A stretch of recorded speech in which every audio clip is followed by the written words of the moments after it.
Hello नाविक Rudra family, हम आ गए हैं फिर से आपके लिए एक बहुत ही इन्फॉर्मेटिव और मोटिवेशन से भरी हुई वीडियो। इस वीडियो को देखने के बाद अगर मोटिवेशन से ना लबलबा ना जाओ ना तो फिर मेरा जो है नाम बदलना नहीं, ठीक है। मैं फिर भी नाविक रुद्रा ही रहूँगा। सेल्फ मोटिवेट होते रहो। यहाँ दुनिया कोई मोटिवेट नहीं करने वाली, आपको खुद को मोटिवेट करना है, ठीक है। तो वैसे आज की वीडियो होने वाली है जीपी रेटिंग और उन लोगों के लिए जो लोग अपना सोचते हैं कि एग्ज़ाम्स देना है, मुझे बाद में ऑफिसर बनना है। तो ओपन सीडीसी वाले और हर टाइप के क्वेश्चंस, जो भी ऑफिसर बनना, क्रू से ऑफिसर बनने का जो है ना, मैं कोशिश करता हूँ कि उसको एड्रेस करूँ। तो वीडियो को छोड़ के जाना नहीं। मैं कौन हूँ? मैं हूँ नाविक रुद्रा, आपका दोस्त, आपका भाई, आपका जो आप समझ लो मेंटोर समझ लो। ताकि मैं कोशिश, देखो 15 साल की मेरी जो एक्सपीरियंस है ना, मैं वही चाहता हूँ कि आपको शेयर करूँ। मैं खुद एग्ज़ाम इतने लेट से दे रहा हूँ because I took a break from this industry. और मैं खुद घर पे थोड़ा कुछ कारणों से फंस गया था, इसलिए मुझे लेट हो गया। अब मैं जा रहा हूँ यूके एग्ज़ाम्स देने। सो अगर इन बिटवीन आप लोगों को कोई भी क्वेश्चन रहे ना, तो वैसे तो मैं अभी क्या बताऊँ, काफ़ी बिज़ी चल रहा हूँ, बट 100% अपने भाइयों के लिए कुछ समय निकालूंगा और मैं क्वेश्चंस का आंसर दूंगा। सो पहला सवाल ये है कि जीपी रेटिंग करने के बाद कितना एक्सपीरियंस चाहिए, क्या चाहिए, कैसे करें कि हम लोग फिर ऑफिसर्स के लिए, एग्ज़ाम्स के लिए रेडी होंगे। तो पहली बात, बहुत सारी वीडियो आपने पहले ही देख रखी होगी। अगर आप ये पहली बार ये वीडियो देख रहे हो कि क्रू के बाद कैसे बनते हैं, तो मैं आपको बता दूं, इंडिया से अगर आपने जीपी रेटिंग कर रखी है या आपने ओपन सीडीसी निकाल रखी है, ठीक है, इसमें डिफरेंस यही होने वाला है कि ओपन सीडीसी के बाद आप इंडिया में एग्ज़ाम्स नहीं दे पाओगे। यहाँ अभी तक की यही खबर है। वैसे इंडिया में नियम कानून चेंज होता रहता है। आज आप ये वीडियो का डेट देख लो।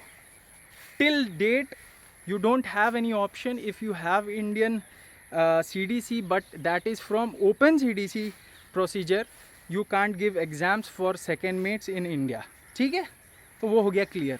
तो कैसे एग्ज़ाम्स दे सकते हैं? ऑफिसर तो बन सकते हैं ओपन सीडीसी वाले, बट उनको क्या करना पड़ेगा, यूके से, सिंगापुर से, न्यूजीलैंड से, जो कि इक्विवेलेंट होती हैं, काफ़ी अच्छी COCs हैं, मतलब जो सर्टिफिकेट ऑफ कॉम्पिटेंसी कहते हैं।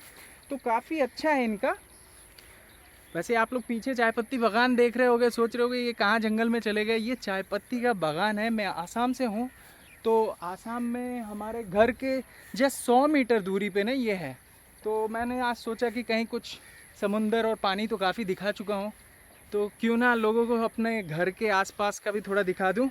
सो anyhow, coming to the point is, अब आपको जब लोगों ने कहा कि ऑफिसर बन जाएंगे, तो एक बात में ये भी तो डर लगता होगा कि मैं पढ़ाई में कमज़ोर था या मैं पढ़ाई में कैसा था। तो इस पढ़ाई के साथ क्या मैं एग्ज़ाम्स दे पाऊँगा? क्या मैं पास कर पाऊँगा? क्या यूके जाने का जो खर्चा है, जो कि आज के डेट में 15 लाख समझ के चलो मिनिमम, अगर आप कम से कम खर्च करते हो तो 15 लाख होता है। बट ये 15 लाख बहुत अभी लग रहा होगा ना, लग रहा होगा कि यार 15 लाख कहाँ से लाऊंगा। तो देखो, जब जीपी रेटिंग करके जब ये एक्सपीरियंस ले रहे होगे ना, पैसे बचाओ, ठीक है। पैसे बचाओ और उसी पैसे से जाना है, ठीक है। दूसरों से पैसा लेके नहीं जाना है, ठीक। लेकिन पैसा लेके भी जाना पड़े, कुछ भी करना पड़े, लोन लेना पड़े, चोरी बदमाशी नहीं करना पड़े, ठीक है। तो अब आपको करना क्या है, 15 लाख का जुगाड़ करना ये बड़ा चीज़ नहीं है। बड़ा चीज़ क्या है, जो मुझे लगता है, मेरे लिए 15 लाख रुपए बहुत बड़ी चीज़ थी। लेकिन उससे भी बड़ी चीज़ क्या है, जो कि मुझे पता है कि अगर मैं पास हो जाऊंगा तो मुझे ये पैसे में कमाने में टाइम नहीं लगेगा, बिकॉज 2-2.5 लाख की सैलरी हो जाएगी आपकी। ये पहले कॉन्ट्रैक्ट में आप पैसा कमा लोगे उतना। तो डर मुझे किस बात का है?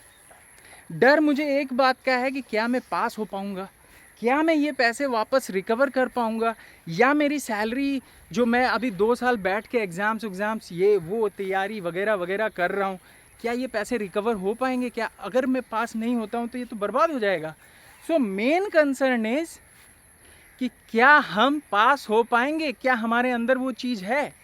तो मैं यही इस वीडियो में आपको बताना चाहता हूँ कि पढ़ना क्या पड़ता है, ठीक है। तो अगर आप लोगों को ये नहीं पता है कि जाने का प्रोसीजर क्या है, तो कमेंट्स करो, कमेंट्स पे कमेंट्स भर दिया करो, ठीक है ना। और आपका भाई जो है उसका आंसर देगा। सो anyhow coming two point again that कैसे पास हो, क्या हमको, मुझे कैसे पता चले कि मुझे वो आता है कि नहीं। तो इसीलिए मैं कह रहा हूँ, देखिए एकदम आसान है, 3 सब्जेक्ट्स हैं। सब्जेक्ट्स तो छोटे छोटे मिला के बहुत सारे हो जाते हैं, लेकिन मेनली 3 सब्जेक्ट्स हैं जो आपको पढ़ने होंगे, ठीक है। पता नहीं किसी ने सिंपल में इतना बताया होगा कि नहीं। तो 3 सब्जेक्ट्स क्या हैं? नेविगेशन, ROR जो कि ओरल्स में आता है, और तीसरा है स्टेबिलिटी, ठीक है। यानी जहाज़ की जो कितना आगे डूबेगा, कितना नीचे करेंगे, बैलेंस कैसे करेंगे जहाज़, उसी को कहते हैं स्टेबिलिटी। और उससे रिलेटेड सारी पढ़ाई जो है स्टेबिलिटी में आएगी, ठीक है। और पहला जो मैंने नेविगेशन बताया, अरे चांद सितारे कहाँ हैं, कैसे हैं, चार्ट पे कैसे जहाज़ को एक जगह से दूसरी जगह ले जाएंगे, डिस्टेंस क्या होने वाला है, सब कुछ आजकल इलेक्ट्रॉनिकली कंप्यूटर पे कैलकुलेट होता है, हर चीज़, स्टेबिलिटी, नेविगेशन, सब कुछ। बट आपको आना भी तो चाहिए मैन्युअली।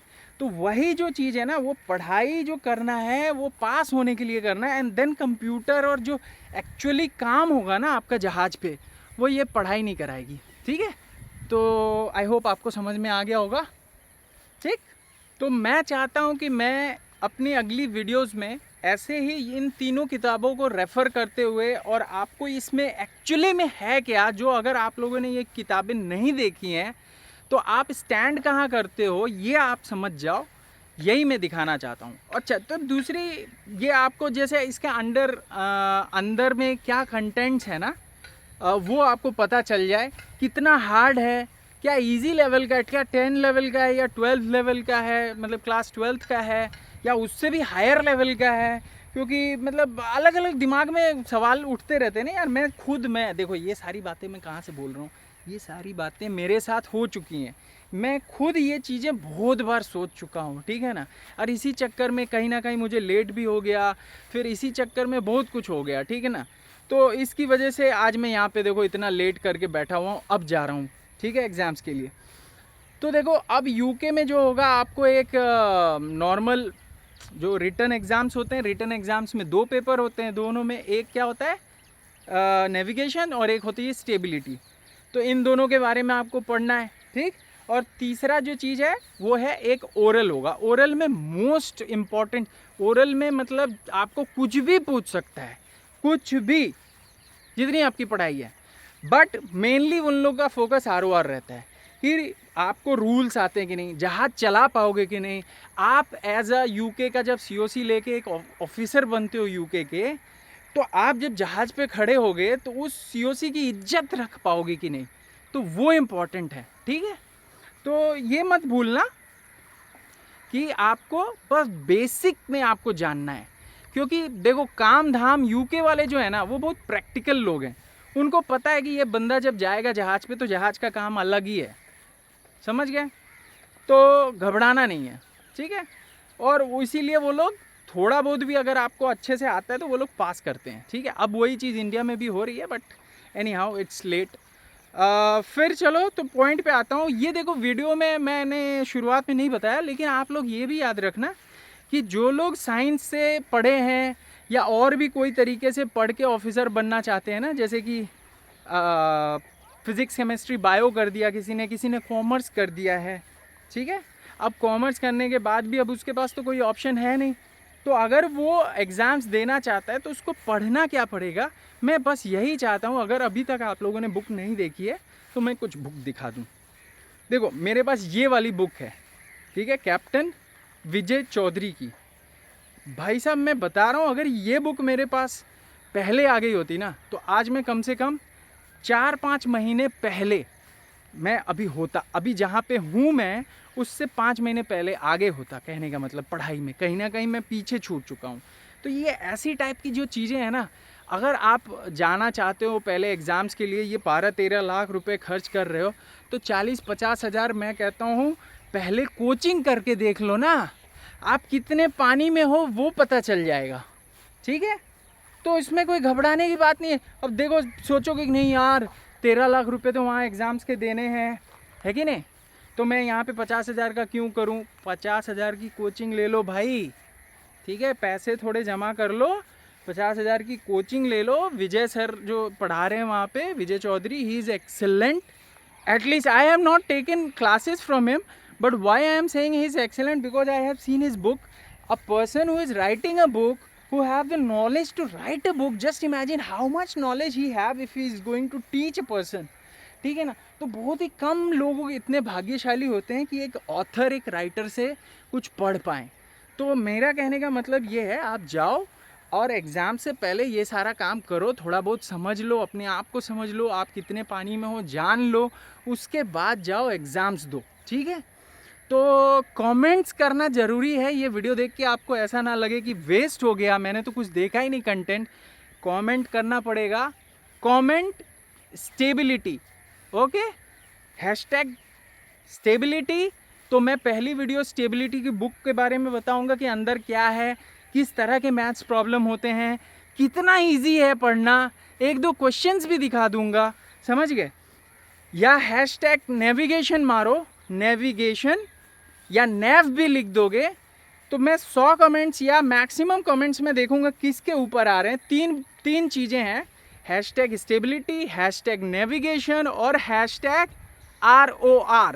इन तीनों में से आप कुछ भी लिखोगे तो मैं जिसके ज़्यादा कमेंट्स होंगे मैं नेक्स्ट वीडियो उसी के ऊपर बनाऊंगा. ठीक है. तो आपको बहुत अच्छा आइडिया हो जाएगा. सो आई होप आज के लिए इतना ही काफ़ी होगा. तब तक के लिए फिर मिलते हैं. जय हिंद, जय भारत.